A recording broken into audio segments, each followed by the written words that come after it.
जय द्वारकाधीश। सर्वेभ्यः नमो नमः।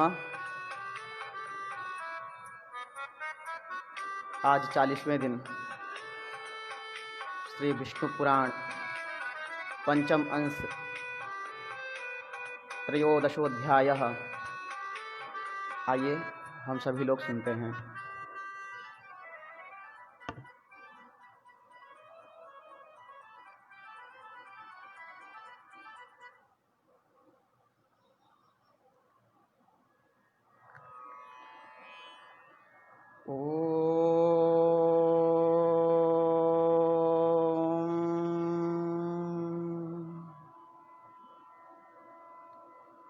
स्वस्ति श्री गणेशाय नमः। श्री सरस्वत्यै नमः। श्री वेदपुरुषाय नमः। श्री गुरुभ्यो नमः। श्रीमाता पितृचरणकमलेभ्यो नमः। हरिः ओम। सच्चिदानन्दरूपाय विश्वोत्पत्त्यादिहेतवे तापत्रय विनाशाय श्रीकृष्णाय वयं नुमः। शुक्लांबरधरं देवं शशिवर्णं चतुर्भुजं प्रसन्नवदनं ध्यायेत् सर्वविघ्नोपशान्तये। गुरुर्ब्रह्मा गुरुर्विष्णुः गुरुर्देवो महेश्वरः गुरुर्साक्षात् परब्रह्म तस्मै श्री गुरवे नमः। अखण्डमण्डलाकारं व्याप्तं येन चराचरं तत्पदं दर्शितं येन तस्मै श्री गुरवे नमः। गणनाथ सरस्वती रविशुक्र बृहस्पति पंचैतान् संस्मरे नित्यं वेदवाणीं प्रवर्तये। बोलिए सद्गुरुदेव भगवान की जय। श्री द्वारिकाधीश भगवान की जय। श्यावर रामचंद्र भगवान की जय। आइए आज 40वें दिन भगवान की लीला, जैसे श्रीमद् भागवत में दशम स्कंध है वैसे ही विष्णु पुराण में पंचम अंश, उसमें स्कंध है तो इसमें अंश है, और पूरे विष्णु पुराण में 6 ही अंश हैं और 126 अध्याय हैं। विष्णु पुराण का यह 5वां अंश आज 13वें अध्याय में भगवान ने कल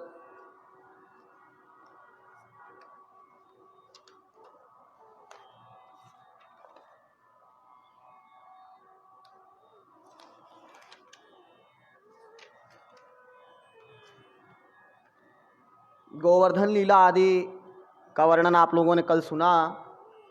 उसके पूर्व धेनुकासुर का भी वध किया और गोवर्धन पूजा का विधान कल भगवान ने बताया। इंद्र का अहंकार, जो देवताओं के राजा इंद्र हैं, उनका अहंकार को दूर किया और भगवान ने पर्वतों की पूजा प्रारंभ करवाई और गौ की पूजा विशेष रूप से प्रारंभ करवाई, जिसके लिए भगवान का अवतार हुआ था। पहला कार्य भगवान ने शुरुआत किया। अब आज के दिन गोपों द्वारा भगवान का प्रभाव के वर्णन और भगवान का गोपियों के साथ रास क्रीड़ा का करना, इसका वर्णन आता है। तो आइए 2-4-5 बार भगवान का नाम लेते हैं, उसके बाद सुनते हैं विष्णु पुराण में 13वें अध्याय में श्री पराशर जी क्या कहते हैं। श्री राम जय राम जय जय राम, श्री राम जय राम जय जय राम, श्री राम जय राम जय जय राम, श्री राम जय राम जय जय राम, श्री राम जय राम जय जय राम, श्री राम जय राम जय जय राम, श्री राम जय राम जय जय राम, श्री राम जय राम जय जय राम। श्री कृष्ण गोविंद हरे मुरारे, हे नाथ नारायण वासुदेवा, श्री कृष्ण गोविंद हरे मुरारे, हे नाथ नारायण वासुदेवा, श्री कृष्ण गोविंद हरे मुरारे, हे नाथ नारायण वासुदेवा, श्री कृष्ण गोविंद हरे मुरारे, हे नाथ नारायण वासुदेवा, हे नाथ नारायण वासुदेवा।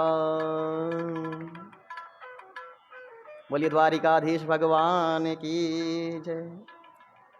श्री पराशर जी बोले, इंद्र के चले जाने पर, कल इंद्र ने स्तुति की भगवान की। जब भगवान ने गोवर्धन धारण कर लिया तो उसके बाद इंद्र का वह शक्ति उजान गया। 7 दिन तक लगातार बरसात किया और सभी गोप ग्वाल धेनु सब सुरक्षित रहे। 7 दिन तक पर्वत के नीचे चले गए तो आकर के गज पर सवार होकर के भगवान के सामने देखा कि अप्रत्यक्ष रूप से उसने देखा कि गरुण उनकी रक्षा कर रहे हैं, गरुण हैं, गरुण पास में हैं, तो ये विष्णु ही हैं। तो उन्होंने अपने गज से उतरकर ऐरावत गज से भगवान को प्रणाम किया, उनकी स्तुति की। अब स्तुति करके चले जाने पर लीला बिहारी श्री कृष्णचंद्र को बिना प्रयास ही गोवर्धन पर्वत धारण करते देख गोपगण उनसे प्रीतिपूर्वक बोले, हे भगवान, हे महाभाग, आपने गिरिराज को धारण कर हमारी और गौओं की इस महान भय से रक्षा की है। हे तात, कहाँ आपकी यह अनुपम बाल लीला, कहाँ निंदित गोप जाति और कहाँ ये दिव्य कर्म, यह सब क्या है, कृपया हमें बतलाइए। आपने यमुना जल में कालीय नाग का दमन किया, धेनुकासुर को मारा और फिर यह गोवर्धन पर्वत धारण किया।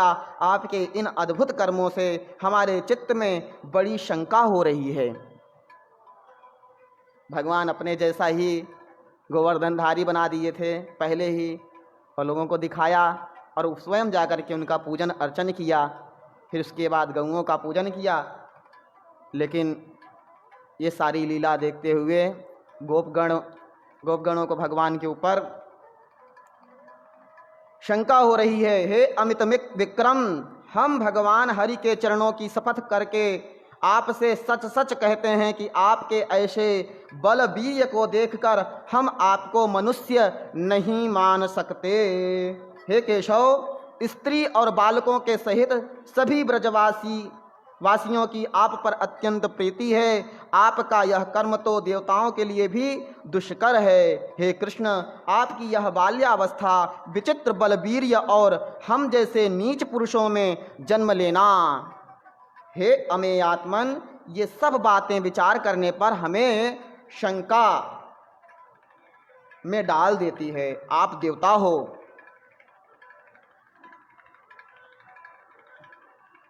दानव, यक्षो अथवा गंधर्व हो, इन बातों पर विचार करने से हमें क्या प्रयोजन? हमें क्या प्रयोजन है? हमारे तो आप बंधु ही हैं, अतः आपको नमस्कार है। भगवान आप हमारे बंधु हैं। और श्री पराशर जी बोले कि गोपगणों के ऐसा कहने पर महामती कृष्णचंद्र कुछ देर तक चुप रहे। फिर कुछ प्रणयजन्य कोप पूर्वक इस प्रकार कहने लगे। श्री भगवान ने कहा, हे गोपगण, यदि आप लोगों को मेरे संबंध से किसी प्रकार की लज्जा न हो तो मैं आप लोगों से प्रशंसनीय हूँ। इस बात का विचार करने की भी क्या आवश्यकता है? यदि मुझ में आपकी प्रीति है और यदि मैं आपकी प्रशंसा का पात्र हूँ तो आप लोग मुझ में बांधव बुद्धि ही करें। थोड़ा नम्र होकर के और फिर गुस्सा भी होकर के बोल रहे हैं कि मैं आपका बंधु बांधव हूँ, आपके यहाँ रहता हूँ। ऐसे मनुष्य ही बुद्धि रखिए।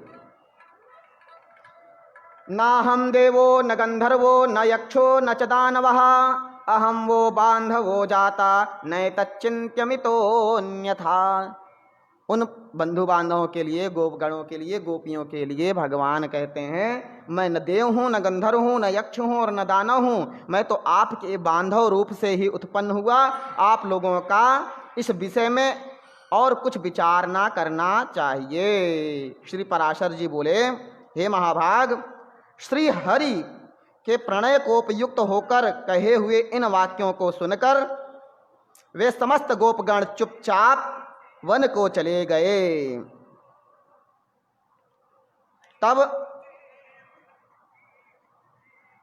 श्री कृष्णचंद्र ने निर्मल आकाश, शरद चंद्र की चंद्रिका और दिशाओं को सुरभित करने वाली विकसित कुमुदनी तथा वनखंडों को मुखर मधुकरों से मनोहर देखकर गोपियों के साथ रमण करने की इच्छा की।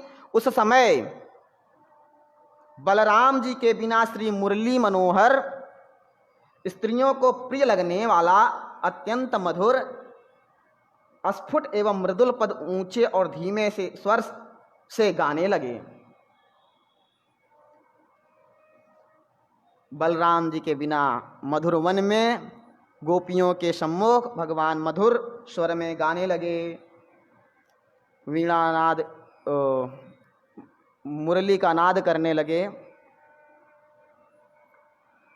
मधुर नाद करते हैं भगवान, गाते हैं। उनकी उस सुरम्य गीत ध्वनि को सुनकर गोपियां अपने अपने घरों को छोड़कर तत्काल जहां श्री मधुसूदन थे वहां चली आईं। आप लोगों ने सुना होगा रासलीला, भगवान रासलीला करते हैं वन में रह जा करके। वंशी विभूषित करान्नवनीरदाभा पीतांबरा दरुण बिंब फलाधरोष्ठात्। अपने अधर मुख पर वंशी को रख करके भगवान वंशीनाद करते हैं। तो गोपियां जिस जिस अवस्था में रहती हैं उसको सुनकर वैसे वैसे चली आती हैं।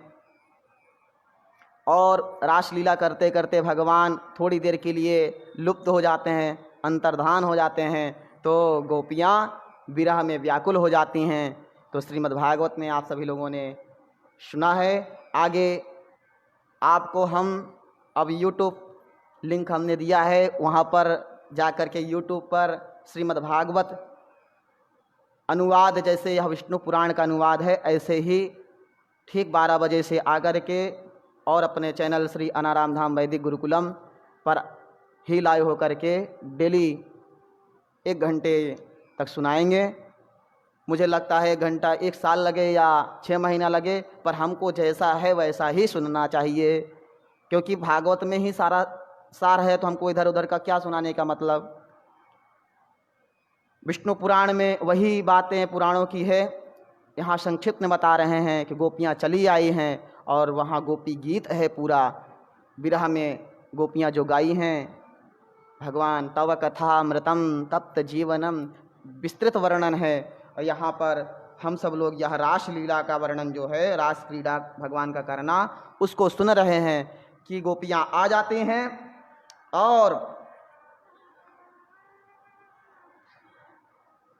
अपने अपने घरों को छोड़कर तत्काल श्री मधुसूदन थे वहाँ चली आए। वहाँ आकर कोई गोपी तो उनके स्वर में स्वर मिलाकर धीरे धीरे गाने लगी और कोई मन ही मन उन्हीं का स्मरण करने लगी।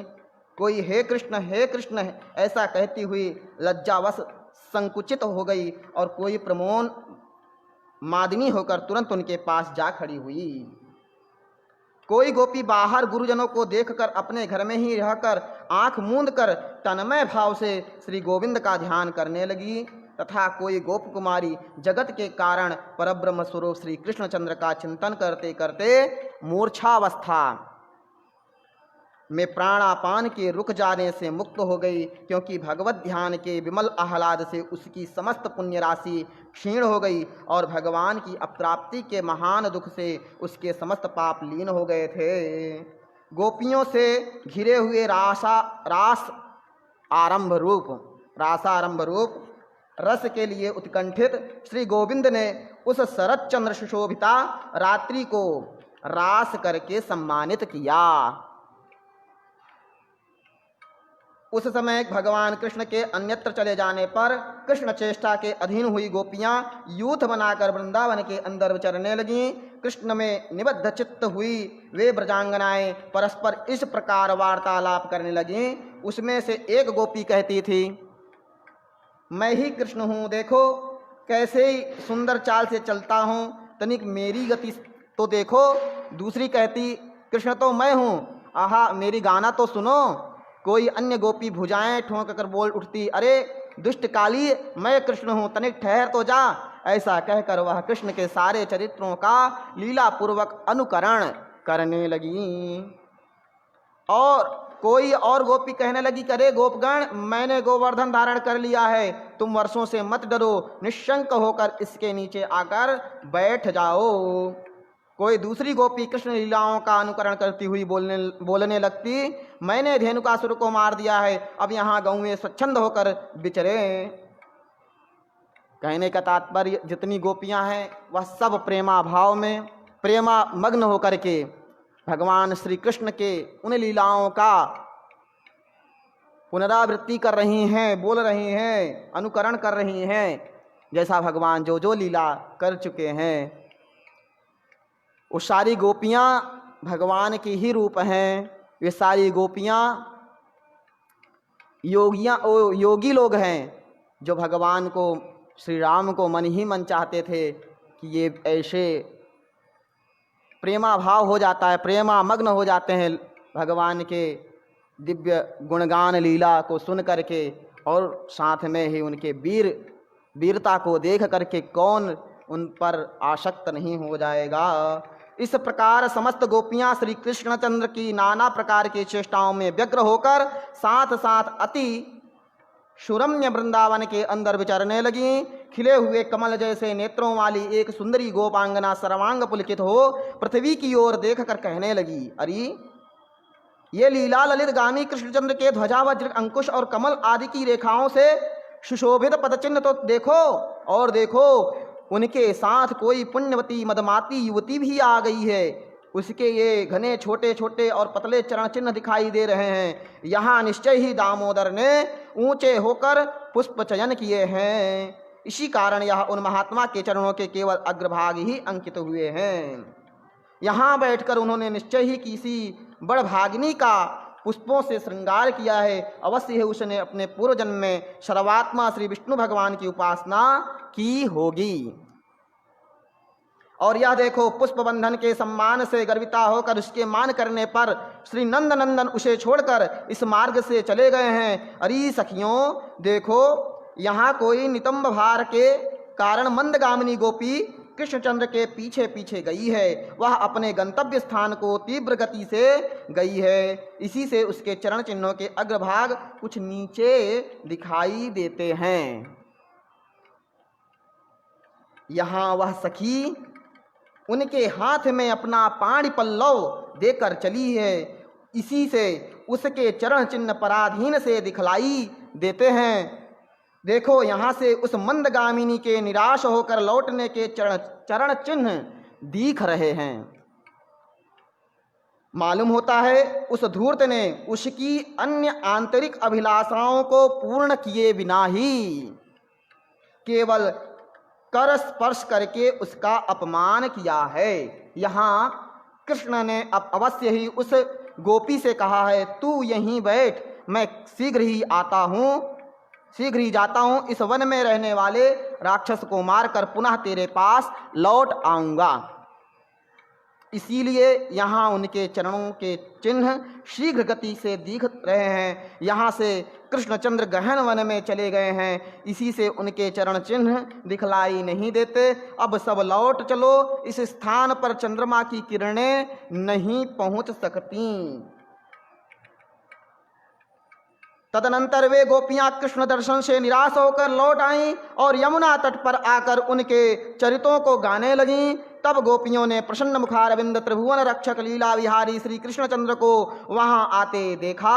उस समय कोई गोपी तो श्री गोविंद को आते देखकर अति हर्षित हो केवल कृष्ण कृष्ण कृष्ण कृष्ण कृष्णेति कृष्णेति प्राहनान्यदुदीरयत्, ऐसा कृष्ण कृष्ण इतना ही कहती रह गई और कुछ ना बोल सकी। कोई प्रणय कोपवश अपने भ्रूभंगी से ललाट सिकोड़कर श्री हरि को देखते हुए अपने नेत्र रूप भ्रमरों द्वारा उनके मुख कमल का मकरंद पान करने लगी। कोई गोपी गोविंद को देख नेत्र मूंद कर उन्हीं के रूप का ध्यान करती हुई योगारूढ़ सी भाषित होने लगी। तब श्री माधव किसी से प्रिय भाषण करके किसी की ओर भ्रूभंगी से देखकर और किसी का हाथ पकड़कर उन्हें मनाने लगे। फिर उदार चरित श्री हरि ने उन प्रसन्नचित गोपियों के साथ रास मंडल बनाकर आदर पूर्वक रमण किया, किंतु उस समय कोई भी गोपी कृष्णचंद्र की सन्निधि को न छोड़ना चाहती थी। इसलिए एक ही स्थान पर स्थिर रहने के कारण रासोचित मंडल न बन सका। तब उन गोपियों में से एक का हाथ पकड़कर श्री हरि ने रास मंडल की रचना की। उस समय उनके करस्पर्श से प्रत्येक गोपी की आंखें आनंद से मुन जाती थी। तदनंतर रास क्रीड़ा आरंभ हुई। उसमें गोपियों के चंचल कंकणों की झनकार होने लगी और फिर क्रमशः शरद वर्णन संबंधी गीत होने लगे। उस समय कृष्णचंद्र चंद्रमा चंद्रिका और कुमुदवन संबंधी गान करने लगे, किंतु गोपियों ने तो बारंबार केवल कृष्ण नाम का ही गान किया। फिर एक गोपी ने नृत्य करते करते थक कर चंचल कंकड़ की झनकार से युक्त अपनी बाहुलता श्री मधुसूदन के गले में डाल दी। किसी निपुण गोपी ने भगवान के गान की प्रशंसा करने के बहाने भुजा फैलाकर श्री मधुसूदन को आलिंगन करके चूम लिया। श्री हरि की भुजाएं गोपियों के कपोलों का चुम्बन पाकर उन कपोलों में पुलकावली रूप धान्य की उत्पत्ति के लिए स्वेद रूप जल के मेघ बन गईं। रास गेयम जगौ कृष्णो यावत्तारतरध्वनिः साधु कृष्णेति कृष्णेति तावत्ता द्विगुणम जगुः। कृष्णचंद्र जितने उच्च स्वर से रासोचित गान गाते थे, उससे दूने शब्द से गोपियां धन्य कृष्ण की ही ध्वनि लगा रही थीं। भगवान के आगे जाने पर गोपियां उनके पीछे जाती और लौटने पर सामने चलती। इस प्रकार वे अनुलोम और प्रतिलोम गति से श्री हरि का साथ देती थीं। श्री मधुसूदन भी गोपियों के साथ इस प्रकार रास क्रीड़ा कर रहे थे कि उनके बिना एक क्षण भी गोपियों को करोड़ों वर्ष के समान बीतता था। पति, माता पिता और भ्राता आदि को रोकने पर भी रात्रि में श्री श्याम सुंदर के साथ विहार करती थीं। शत्रुहंता अमेय आत्मा श्री मधुसूदन भी अपनी किशोरावस्था का मान करते हुए रात्रि के समय उनके साथ रमण करते थे। वे सर्वव्यापी ईश्वर श्री कृष्णचंद्र गोपियों में, उनके पतियों में तथा समस्त प्राणियों में आत्मस्वरूप से वायु के समान व्याप्त थे। जिस प्रकार आकाश, अग्नि, पृथ्वी, जल, वायु और आत्मा समस्त प्राणियों में व्याप्त है, उसी प्रकार वे भी सब पदार्थों में व्यापक हैं। यह रास क्रीड़ा का वर्णन करते हुए श्री पराशर जी मैत्री मुनि को सुनाते हुए इस त्रयोदशों अध्याय की समाप्ति करते हैं। त्रयोदश अध्याय की समाप्ति करते हैं। इति श्री विष्णु पुराणे पंचमेंसे त्रयोदशोऽध्यायः श्री नारायणार्पणमस्तु। अब 14वां अध्याय में वृषभासुर का वध आता है। श्री पराशर जी बोले, प्रदोषाग्रे कदाचित्तो राशासक्ते जनार्दने त्रासयन् समदो गोष्ठ मरिष्टः समुपागमत्। एक दिन सायंकाल के समय जब श्री कृष्णचंद्र रास क्रीड़ा में आसक्त थे, अरिष्ट नामक एक मदोन्मत्त असुर वृषभ रूप धारण कर सबको भयभीत करता ब्रज में आया। इस अरिष्टासुर की कांति सजल जलधर के समान कृष्णवर्ण थी।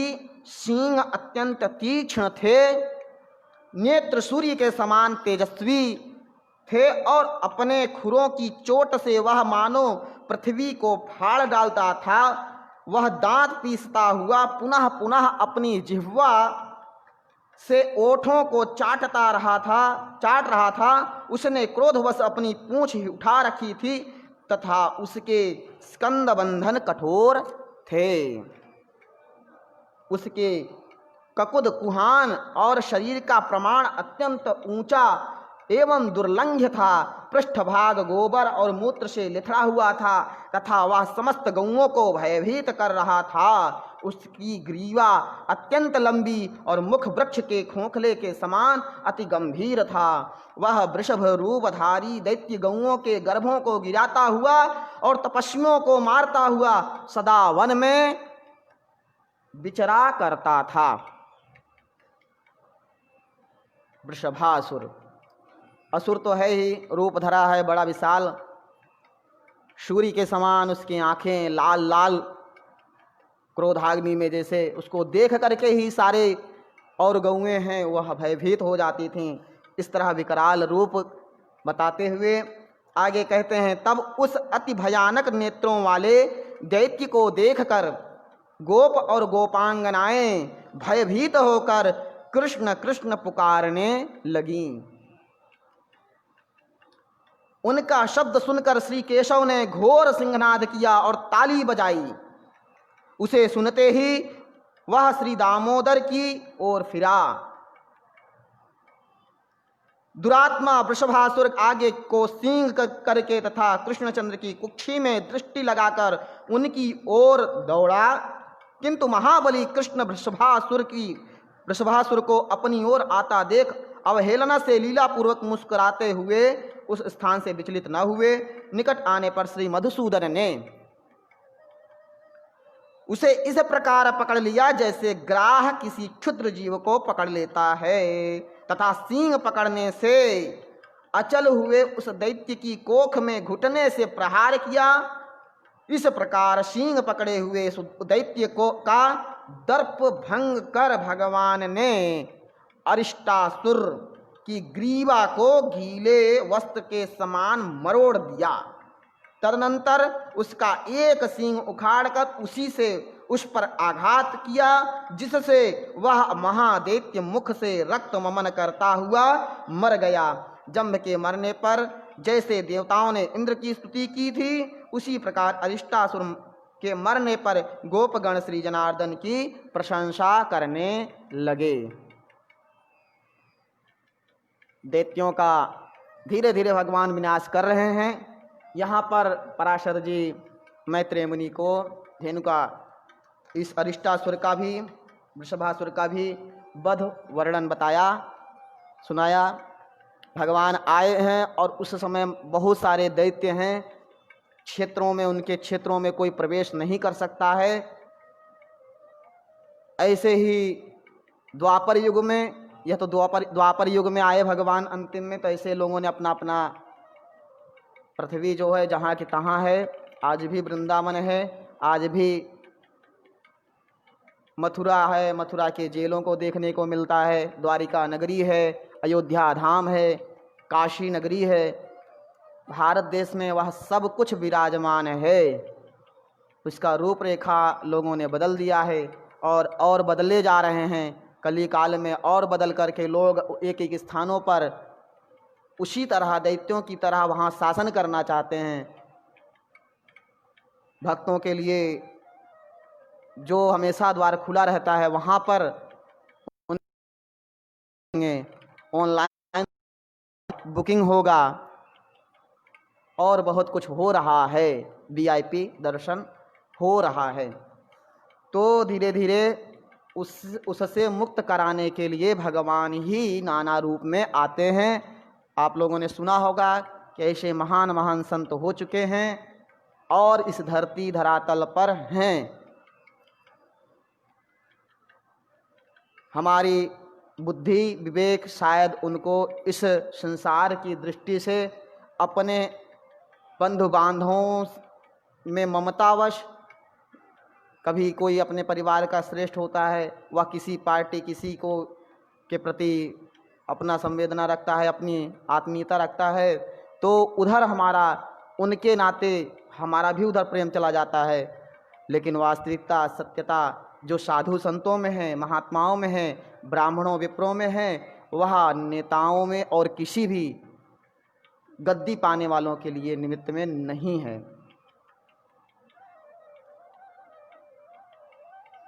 इस तरह यह 14वां अध्याय 5वें अंश की समाप्ति करते हुए आगे 15वें अध्याय में श्री पराशर जी सुनाते हैं कि कंस का श्री कृष्ण को बुलाने के लिए अक्रूर को भेजना। इस अध्याय में यह आता है।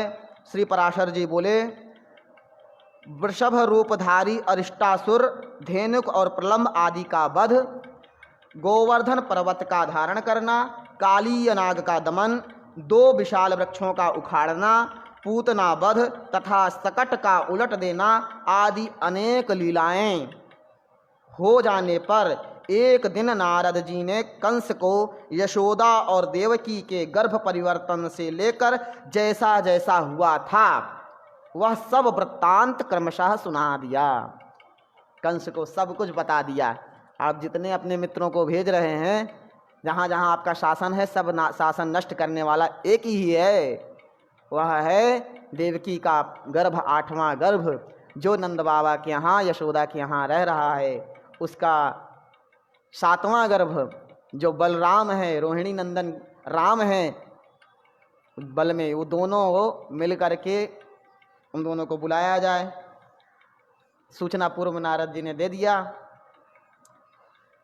देवदर्शन नारद जी से ये सब बातें सुनकर दुर्बुद्धि कंस ने वसुदेव जी के प्रति अत्यंत क्रोध प्रकट किया। उसने अत्यंत कोप से वसुदेव जी को संपूर्ण यादवों की सभा में डांटा तथा समस्त यादवों की भी निंदा की और यह कार्य विचारने लगा, ये अत्यंत बालक राम और कृष्ण जब तक पूर्ण बल प्राप्त नहीं करते हैं तभी तक मुझे इन्हें मार देना चाहिए। अभी तो बच्चे हैं, छोटे हैं, अब जान भी गए हैं यही हैं, तो पूर्ण बल जब युवा हो जाएंगे तभी पूर्ण बल प्राप्त करेंगे। अभी तो बच्चे हैं, अभी ही इनका अंत कर देना चाहिए। ऐसा विचार करके कंस ने क्योंकि युवावस्था प्राप्त होने पर तो ये अजेय हो जाएंगे। मेरे यहाँ महावीर्यशाली चाणूर और महाबली मुष्टिक जैसे मल्ल हैं, मैं इनके साथ मल्ल युद्ध कराकर उन दोनों दुर्बुद्धियों को मरवा।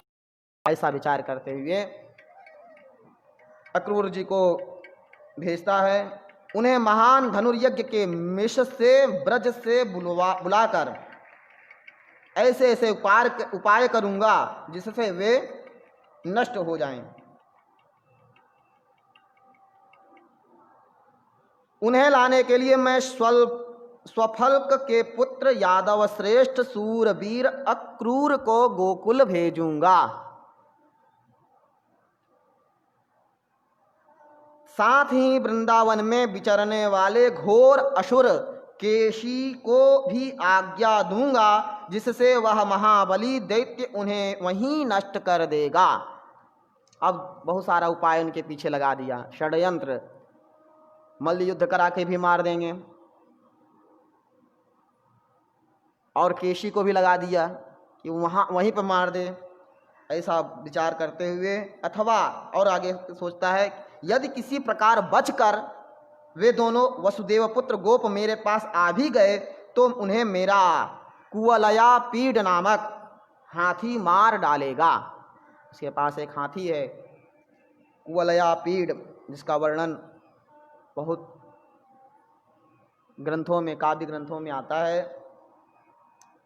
तो श्री पराशर जी बोले, ऐसा सोचकर उस दुष्टात्मा कंस ने वीरवर राम और कृष्ण को मारने का निश्चय कर अक्रूर जी से कहा।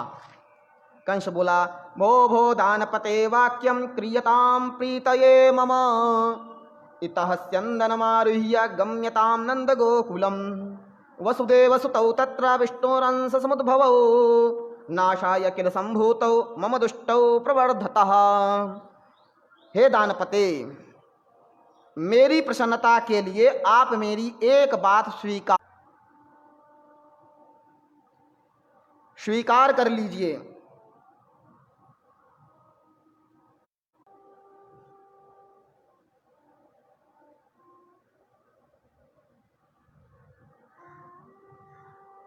वहां विष्णु अंश से उत्पन्न दो पुत्र हैं, मेरे नाश के लिए उत्पन्न हुए।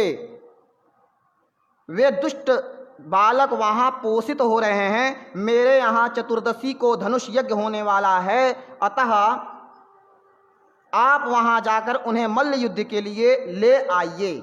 मेरे चाणूर और मुष्टिक नामक मल्ल युग्म युद्ध में अति कुशल हैं। उस धनुर्यज्ञ के दिन उन दोनों के साथ मेरे इन पहलवानों का द्वंद्व युद्ध यहाँ सब लोग देखें। अथवा महावत से प्रेरित हुआ कुवलया पीड़ नामक गजराज उन दोनों दुष्ट वसुदेव पुत्र बालकों को नष्ट कर देगा। इस प्रकार उन्हें मारकर मैं दुर्मति वसुदेव नंदगोप और इस अपने मंदमति पिता उग्रसेन को भी मार डालूंगा।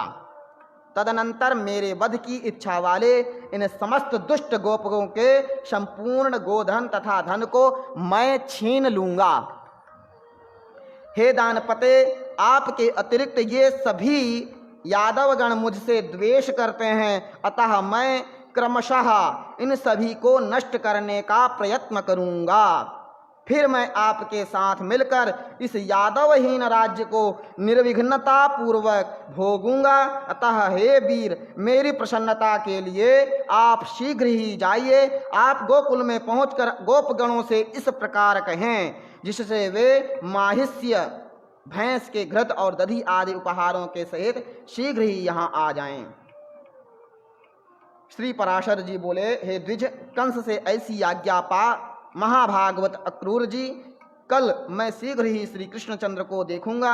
यह सोचकर अति प्रसन्न हुए माधव प्रिय अक्रूर जी राजा कंस से जो आज्ञा कहा एक अति सुंदर रथ पर चढ़े और मथुरापुरी से बाहर निकले। ऐसा सुनाते हुए इस 15वें अध्याय की श्री पराशर जी समाप्ति करते हैं और 16वें अध्याय में भगवान केसी का भी वध कर देते हैं, जिस केसी को लगाया था। फिर आगे अक्रूर जी की गोकुल यात्रा हम लोग सुनेंगे भगवान का मथुरा को प्रस्थान, गोपियों की विरह कथा और अक्रूर जी का मोह भंग।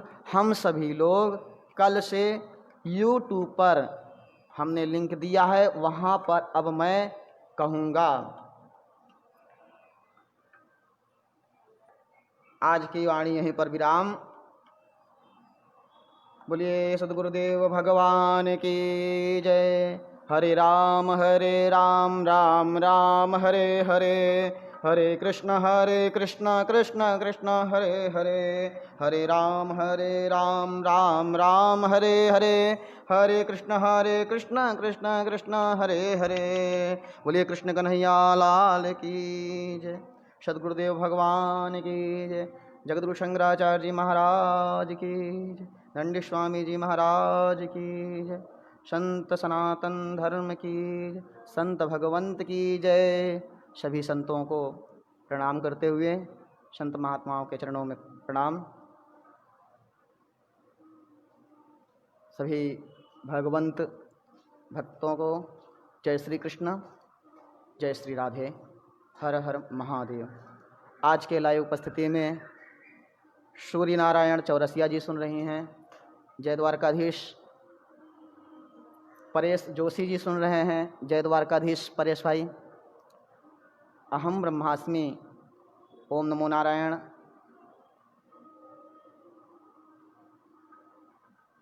जी सुन रहे हैं। अहम ब्रह्मास्मि शब्द ही बड़ा रहस्यमय है कि आप ब्रह्म हैं, आपको मेरा प्रणाम है।